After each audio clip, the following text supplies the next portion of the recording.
Hello, and welcome to the Dance Physio Podcast, a podcast designed to explore ideas and foster discussion around dancer health and wellness. We're here to challenge the status quo, bridge the gap between dance science and the studio, and help change the landscape of the dance industry for the better. I'm your host, Erika Mayall, a dancer turned physiotherapist who is deeply passionate about leaving the dance world better than I found it. I'm so glad you're here. Let's get started. Hello, everyone, and welcome back to another episode of the Dance Physio Podcast. I am your host, Erika Mayall. Before we dive into today's podcast topic, I just want to remind you to take a second to go and like and subscribe and share, leave a comment, do all of the things on whatever platform you are currently listening to this podcast on. And if you are so inclined, even share the podcast with somebody in the dance community who you think might benefit from it. I really appreciate it when you take just a couple of seconds to do those things. It really helps the podcast be found by more people within the dance community who can benefit from the content and the information.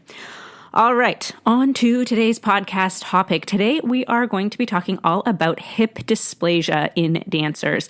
And shout out to the teacher who sent in the request for this podcast topic. I had a message from a teacher who said, I have a dancer who's just recently been diagnosed with this, and I would love to learn more about what it is and things to be aware of and look out for so that we can help this dancer to stay healthy and keep dancing. So I love getting messages like that, and especially from teachers who really just want to know how they can best help their dancers. So if you ever have any requests for podcast topics, especially things like that, where you're like, ooh, I just heard about this thing with one of my dancers and I really don't know much about it and would love to learn more, please send me a message. I am more than happy to try and cover as many of these topic requests as possible. So, like I said, we're diving into hip dysplasia. This is something that people may or may not be familiar with the terminology of. Most of the people, if you've heard of this before, you would potentially have heard of it in relation to babies, and I'll explain why in a second. But what is hip dysplasia? Essentially, what it is or what it means is that we have shallow hip sockets or shallower hip sockets.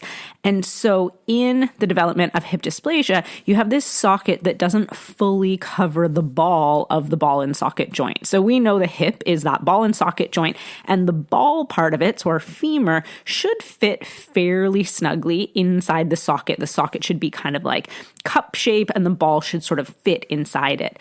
And what happens in hip dysplasia is we get this socket that's not maybe like kind of fully formed or isn't as deep as what it sort of should be. And so we get this really shallow socket. So the ball kind of rests on top of it, or like kind of against it, maybe is a better description, more so than fitting snugly inside it. Interestingly, our shoulder joint is also a ball and socket joint, but the design of it is such that the socket is a lot smaller and more shallow than the ball part of it. And that's because we have such huge amounts of degrees of movement, or like amount of range of motion in the shoulder. So it is purposely designed like that. But the hip, because it is a weight-bearing joint and for walking and stability purposes, we should have a much more congruent ball and socket joint. But in people who have hip dysplasia, basically what happens is, like I said, the hip socket part of it is shallower than what we would typically see, and therefore there's a little bit less congruency in the hip joint. So what causes it? Well, most of the time, and in fact, like almost all of the time, it is what we would call like congenital. So people are born with it. And that's why you may or may not be familiar. Like if you've ever had kids and had babies, you might be familiar with the term hip dysplasia, because it is something that's really commonly screened for, or should be screened for, in all infants. So when you take your baby, well, when babies are first born, but as well, when you take your baby to their little like well baby checkups or whatever the appointments are called, they will screen, whether it's like the nurse or a physician or whoever it is, will screen for hip dysplasia.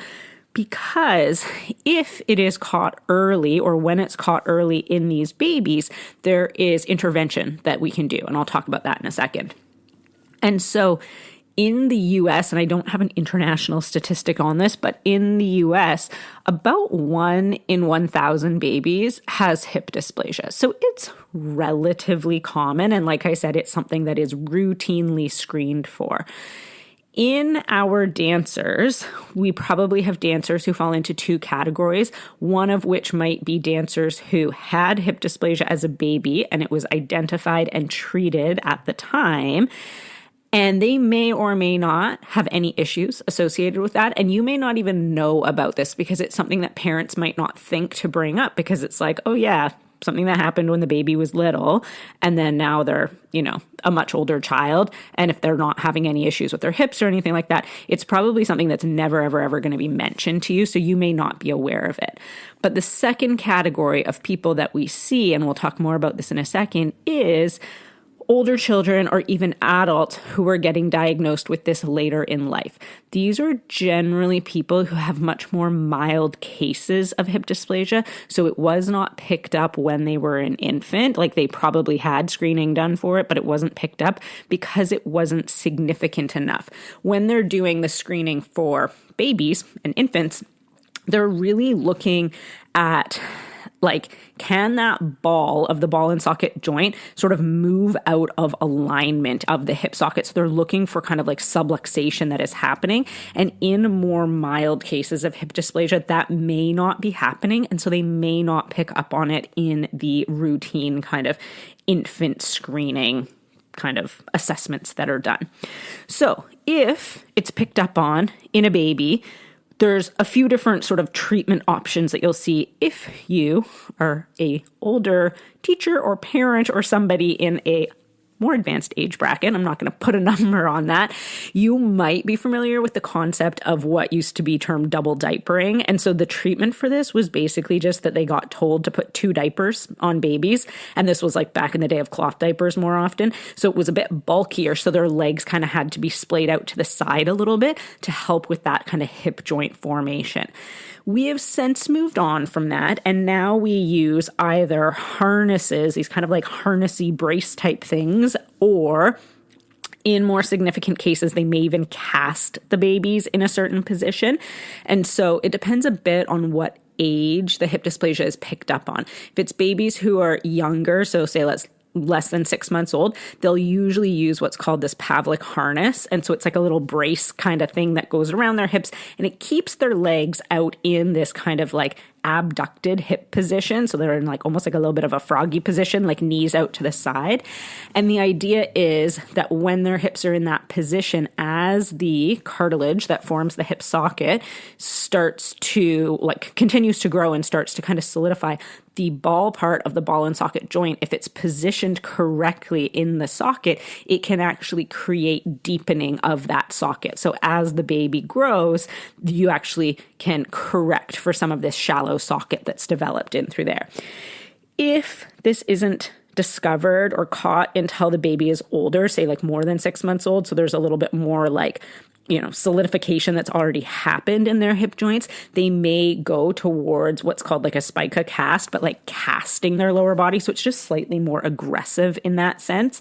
And this just has to do with, again, how old the baby is, where they are in terms of their development when the hip dysplasia is discovered. Like I said, these are the kids that are going to be more severe because on those screenings, they're noticing that the hips aren't sitting in the sockets correctly. In our dancers, generally, if it's getting diagnosed later in life, it is a much more mild form of this. So they may not have had these interventions as a child. In terms of risk factors for who develops hip dysplasia, it tends to run in families. That doesn't necessarily mean it always does, but there is definitely some sort of a familial link for sure.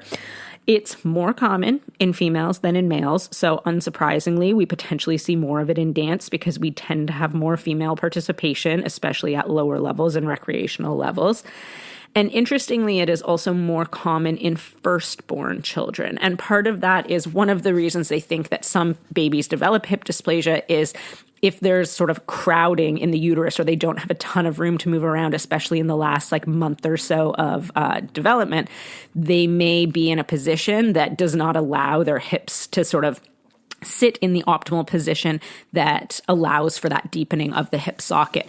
Also more common in breech babies, and again, has to do with their positioning in utero. So all of these things just to say that it, can happen to anyone at any time. But those are some things that tend to maybe make people like a little bit more susceptible to it. Interestingly as well, and I actually didn't know this until I was like doing a little bit more research into this for this podcast episode. It happens more frequently in the left hip than the right hip. And I actually don't know the reason why. There didn't seem to be a lot of information about that. So I don't know if it's just anecdotal or who knows. But if people only have it on one side, the prevalence of it is much, much, much higher in the left hip than in the right hip. So I thought that was kind of interesting. Probably doesn't mean much for us in terms of like the dance world, but I thought that was interesting. Like I said, in most of the dancers that we are going to see who may or may not be diagnosed with hip dysplasia, it is usually going to be more mild cases. And so they are more likely to get diagnosed when they are older children or adults. And so these people are likely going to be diagnosed with hip dysplasia because they are experiencing some sort of hip pain. And we know that hip pain is reasonably common in dancers. So in terms of like, what do we see, like injury rates and that sort of thing? Hip pain ranges anywhere between sort of 7% to 50% in the literature when we look at like percentage of what injuries are happening in like which body parts and stuff. One study was looking specifically at students versus professional dancers and found 17% in the kind of training population and 27% in the professional population in terms of hip pain. So, like I said, hip pain is relatively common in dancers, but it can have many, many different origins. And we've done other podcast episodes on things like hip impingement and snapping hip syndrome and things like that. But with a dancer who is presenting with hip pain, if they have any sort of investigations done, and this is usually going to be radiological investigations, so x-rays or CT scans or things like that, that is often when hip dysplasia is discovered. So it's almost like an incidental finding. The dancer kind of comes in with hip pain of, maybe unknown origin. And in the process of assessing that hip pain and diagnosing like the cause of the hip pain, they may discover that the dancer has hip dysplasia. There are not a lot of clinical tests, or there's not really a clinical test we can do that, sort of says, oh, this is the test for hip dysplasia. It is diagnosed radiographically, either, like I said, through x-ray. Ultrasound is commonly used as well, and especially like in infants, if they're wanting to confirm hip dysplasia in a baby, if they suspect it with some of the clinical tests, then they're going to use ultrasound most of the time. But x-ray, ultrasound, or CT are the most common ways that they will diagnose this.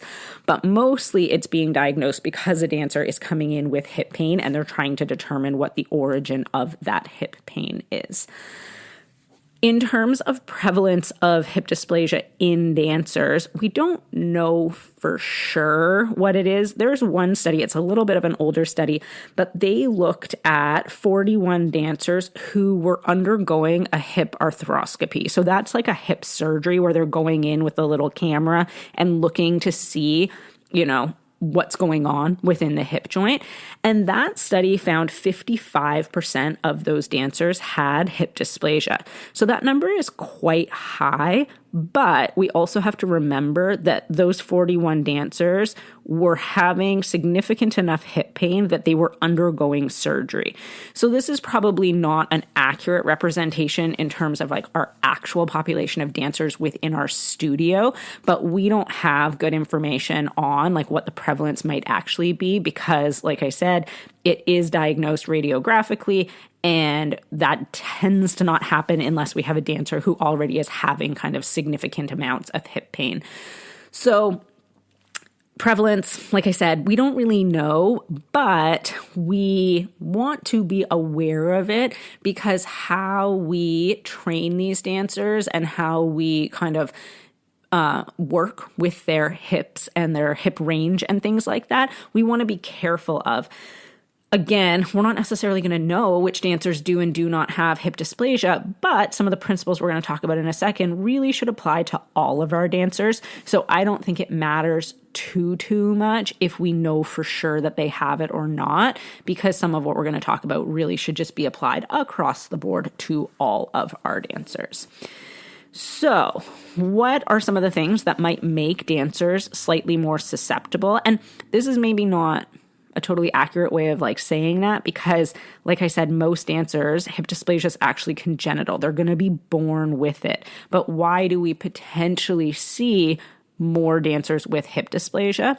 Well, if we have a shallower socket, that generally will allow for increased ranges of motion within the hip joint, and specifically oftentimes into external rotation.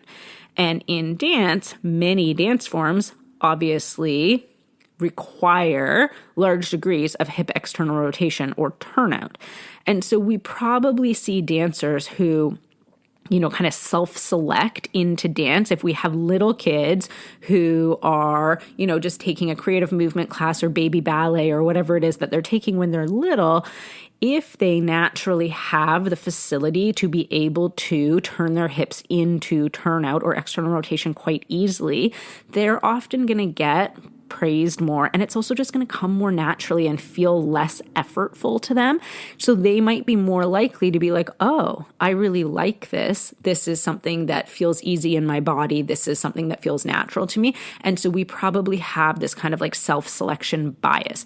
We see this commonly with other things like hypermobility or just natural flexibility and things like that as well in the dance world, where we probably see higher rates of it because of this natural self-selection. And so the same probably holds true for hip dysplasia, where they are naturally going to have a little bit more range of motion in their hip joints, and especially into hip external rotation. The problem with this, and what we need to be really, really aware of with dancers, is that this hip joint that is more mobile naturally because of kind of that shape of the shallow hip socket is going to be less stable. And so we are more likely to have these dancers develop what we often term a micro instability in the hip joint. And again, this is especially going to happen at the limits of external rotation. So if a dancer's constantly sort of forcing themselves or really working towards their end ranges of things like external rotation, or external rotation combined with other movements like extension or abduction or those types of things, we are probably getting what we call micro instability. And what we mean by that is normally we would want our hip joint, our hip ball part of the ball and socket joint, to stay centered in that socket. So as we move our hip around, and it can move in quite a large degree of motion, we want it to stay centered in the center of that hip socket. In these dancers who potentially have hip dysplasia, they're going to have more motion available at that hip socket. And so when they move into, we'll just use external rotation as an example, when they move into external rotation, rather than the ball staying centered in that socket, it might move towards one edge of that hip socket. It's not dislocating or even subluxing most of the time, but it's just moving just to the very edge of that socket. And when this happens over and over and over and over and over and over again, as we're doing repeated movements in dance, this creates a little bit of instability at those kind of extreme ranges of motion. And this is what we term sort of micro instability. And this micro instability can lead to all sorts of other hip issues. So in people who have hip dysplasia, and this is not just in dancers, this can be anybody with hip dysplasia, but we see it commonly in dancers, they may actually start to get increased wear and tear in their labrum, or the cartilage that is kind of surrounds that hip joint. And so we might see cartilage damage or even labral tears that are happening because of this micro instability. We also may be at increased risk for dislocations and subluxations with the hip joint. So normally, in a person who does not have hip dysplasia, the hip joint is very, very stable. Hip dislocations are very rare. Like, we mostly only see them with accidents that happen with a lot of force, like say a car accident or something like that. They are not a common athletic or dance type injury. But in someone who has hip dysplasia, they actually could become a much more common injury because there's less of that sort of bony stability available at the hip joint. So again, we might not see full dislocations super frequently still, but the subluxation, so a subluxation is where the joint sort of like just about dislocates, but then it comes right back in, so it doesn't stay out of the socket. Those are going to be more common in people with hip dysplasia. We can also, and again, this is probably not going to be in our like adolescent dancers, but if we're dealing with older dancers, our adult dancers, or even people post-retirement, we do see increased rates of osteoarthritis at the hip. And again, this is because instead of the hip staying centered right in the middle of the socket where we would want it to be, we start to see weight bearing or areas of contact in the hip joint that happen in places where maybe that's not where the primary contact is meant to happen. So you start to get kind of like wearing down or this sort of degeneration that happens in areas. And again, that micro instability, that shifting around of the hip joint can start to kind of lead to sometimes early onset of osteoarthritis. So again, this might be older dancers, but if we start to suspect that they're dealing with some of these things, they may end up getting imaging done that then shows that they also maybe have hip dysplasia, and they've probably had it for their whole life. So what do we do about it? How do we work with our dancers who maybe we know that they have this diagnosis because of some sort of imaging that's been done because they've been having hip pain, but also we could potentially be dealing with this in dancers that we are not aware of. So dancers who maybe naturally do have a lot of mobility at their hips, and especially if we have a dancer who generally is not super hypermobile. So maybe they don't demonstrate hypermobility in any other area of their body really, but they have like a really large degree of movement at their hips. We might be a little bit suspicious that potentially there could be some mild hip dysplasia going on in those situations. That's not to say that everybody who has like good range of motion at their hips has hip dysplasia. Like, that is certainly not the case, but we just need to be extra aware of these dancers in terms of how we are going to treat them. And like I said, the things we're going to talk about right now actually really should apply to all of our dancers. So regardless of whether we know whether they have hip dysplasia or not, if we follow these principles, we're going to be pretty safe with all of our dancers.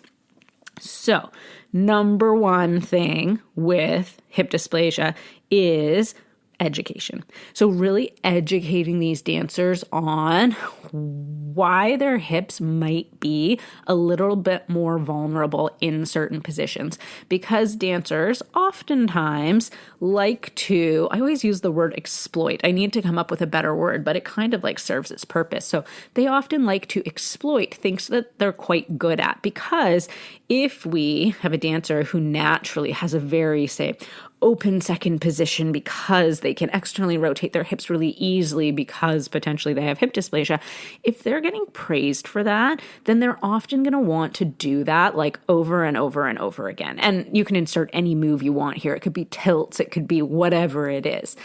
And so education is huge with these dancers to explain why we want to be really careful at those extreme ranges of motion. We don't want to be taking them into, especially in an uncontrolled way, those extreme end ranges of motion, because they're going to be way less stable in those positions. And they're going to be at risk for creating other issues, potentially with cartilage damage and things like that. So education is massive with these dancers in terms of them understanding why some things are going to come really easily to them in terms of certain ranges of mobility, but that doesn't necessarily mean that we always want to use all of that. Another thing that we want to focus on with these dancers is really strength. And it's like that strength and control. And when we talk about strength and control with these dancers in particular, but again, this is really can apply to all of your dancers, we really want to focus on keeping the hip centered in the hip socket when we are working on strength and control exercises. So we're often looking at the big hip muscles. This isn't any different than any other type of strengthening. We're looking at glutes, we're looking at hip flexors, we're looking at the rotators, like the deep hip rotators. We want to work on strength and control in all of those muscle groups, but we want to do it in a way or in positions that we can be really, really certain that the hip is staying really stable and centered in the socket. And so I often start dancers working on their hands and their knees, like in that quadruped position, or just like hands and knees, 4-point kneeling, because in that position, there's sort of like a little bit of like a compression force that's keeping the hip in the socket in that position. And so the hip is flexed to 90 degrees when we're in that 4-point position. And so if we can start to work on controlling the hip in those ranges, and again, using all of like the major muscle groups that surround the hip, then we can start to work on coming into other positions. But with especially people with hip dysplasia, we want to, again, really start in super stable, solid positions for the hip joint. So we don't want to necessarily start them strengthening with the hip, I don't know what a good example is, but like extended to 90 degrees, or that's not going to happen. But, in some of these positions, and this is what I see sometimes in kind of like quote unquote dance conditioning classes, is you'll see dancers who might be working on, kind of so-called strength exercises, but they're starting in positions, like they might be starting in, say, like a straddly type position, and then trying to add an ankle weight to do like, strengthening. And I'm using air quotation marks. You can't see me. And those types of positions are not where we want to start with somebody who has hip dysplasia. We want to really make sure that we're starting in positions where the hip is really stable. That also might mean that we're starting in positions that we would call closed kinetic chain positions. So where our foot is in contact, and so it's a closed chain system between the foot contact and the hip, and whether the foot is in contact with the floor. So these might look like weight-bearing type exercises, or the foot might be in contact with like a wall or something like that, where we are still in a closed kinetic chain position, but not in a weight-bearing position, depending on the level of control required. It is much easier to control the hip staying centered in the socket and control that hip mobility in a closed kinetic chain pattern than it is in an open kinetic chain pattern where the legs kind of like not in contact with anything and might be able to move into ranges that the dancer's not easily able to control. So those are just some things to think about in terms of how we would approach kind of that strength and control component. And that's really like the bread and butter of working with these dancers with hip dysplasia, is making sure that they really have very good control through all their ranges of motion, but especially starting in those really, really stable positions so they get used to that feeling of the hip being centered in the socket. Another super important thing for these dancers, and again, this should probably be for all of our dancers, but we want to really make sure that we're avoiding kind of extreme overstretching positions with these dancers, and especially any type of overstretching where the dancer is like kind of like unsupported or suspended. And you all know that I never ever recommend that type of stretching. These would be the things where, like a dancer's kind of like hanging with like front leg and back leg propped up on like multiple yoga blocks or 2 chairs or things like that.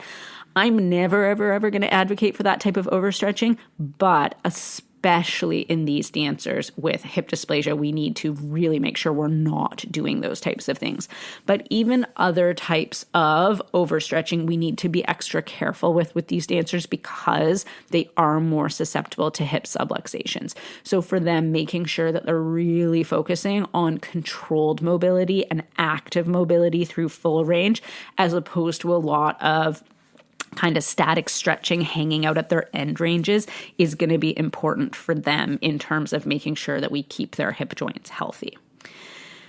And then finally, as a very last resort, and I'll just mention this because you may have dancers who are like going down this route. It's not super common. And I actually have never treated a dancer in my practice in 18 years who has gone through this surgery, but there is a surgical procedure that is sometimes done if somebody is having a lot of issues related to hip dysplasia, and it's called a periacetabular osteotomy or PAO surgery. And essentially what they do is they go in and they try and kind of like reorient the hip socket and like create a more stable hip socket for these people. Like I said, in my clinical practice, have never seen a dancer who's undergone this surgery. That does not mean that it is not happening. There absolutely are dancers. This may be more likely to be a path a dancer needs to go down if they have hip dysplasia in conjunction with something else like a hypermobility disorder or Ehlers-Danlos syndrome or something like that. They may need more surgical stabilization. Like I said, I've not rehabbed somebody from that type of surgery ever before, but that is the surgery that would be offered or be sort of an option if there's somebody who's really experiencing a lot of symptoms related to this hip dysplasia. Again, hopefully with screening, and I know these screening programs have been around for a really long time. Like even my cousin, who's a similar age to me, like she had hip dysplasia as a baby, and it was caught when she was young and it was dealt with and treated when she was young. And so these hip screening programs have been around for a long time. So hopefully we are catching the vast majority of the people who have more significant hip dysplasia. We're catching them as infants and in being able to intervene at that point with kind of bracing or spica casts and things like that so that they don't get to the point of needing surgery. But that's not to say we're catching everyone, because we're probably missing some of these mild cases, and then they may end up needing to resort to surgery later in life. So just wanted to throw that out there because you may hear of dancers who are undergoing that. But like I said, not a super common surgery, and certainly not in my area. I've never had a dancer who's undergone that surgery before. All right. I think that is all I have to say today about hip dysplasia. Hopefully that was helpful to you. In terms of like major take-home messages, I would say this is not something that you're going to see really, really commonly among your dancers. But in our dancers who are having hip pain, we want to be really, really cautious about how we're training them, and especially training them in extreme ranges of motion, and making sure that we're really focusing on the stability and the control in those ranges, because there is a possibility that they may have underlying hip dysplasia, and we want to make sure that we're not kind of exacerbating things or making things worse with the training that we are doing with these dancers. So hopefully that was helpful to a lot of you. If you have any questions about today's episode, please feel free to reach out to me. I am at Dance Physio Erika with a K on social media. Instagram is the best way to reach me, or you can send me an email. My email is in the show notes. And once again, thank you so much for listening, and I hope you all have a great rest of your day.